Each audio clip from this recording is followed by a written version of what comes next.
আজকে করব সর্ষে আর পোস্ত দিয়ে লাউ শাক,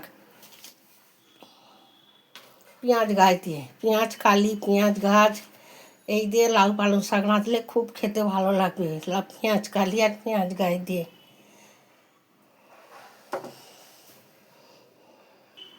প্রথমে তেল, লঙ্কার 5 ফোড়ন,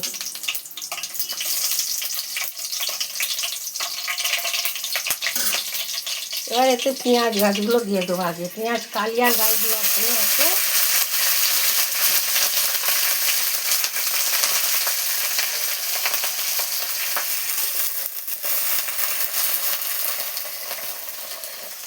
এবার দেবো কেটে রাখা আলু, বেশি আলু দেবো না।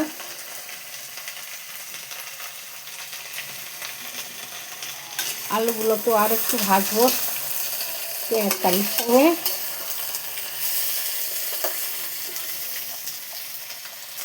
এবার দেবো সর্ষে, পোস্ত, জিরে, ধনে, লঙ্কা, হলুদ একসাথে বাটা, এটা দিয়ে দিলাম। এই মশলা বেশি ভাজতে হয় না, শাকের জিনিস। এবার শাকগুলো দিয়ে দেবো, লাউ শাক আর পালং শাক ধুয়ে রাখা। একটা পট হয়েছিল, এতে দিয়েছি। আপনারা পারলে সবজি দেবেন, আমি আর কিছু সবজি এতে দিচ্ছি না। লাউ শাকের নুনটা পরে দেবো, এখন নুন দিলে সিদ্ধ হবে না।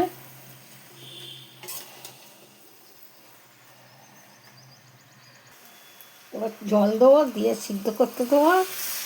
তারপর সিদ্ধ হয়ে গেলে তারপর এবার একটুখানি চিনি দেবো আর নুন দেবো। তারপর ফিরে আসছি।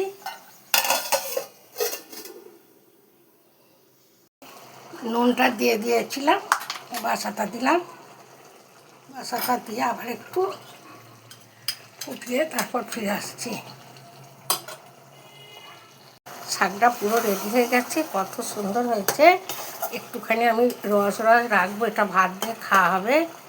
তারপর নাড়বে, ফিরে আসছি।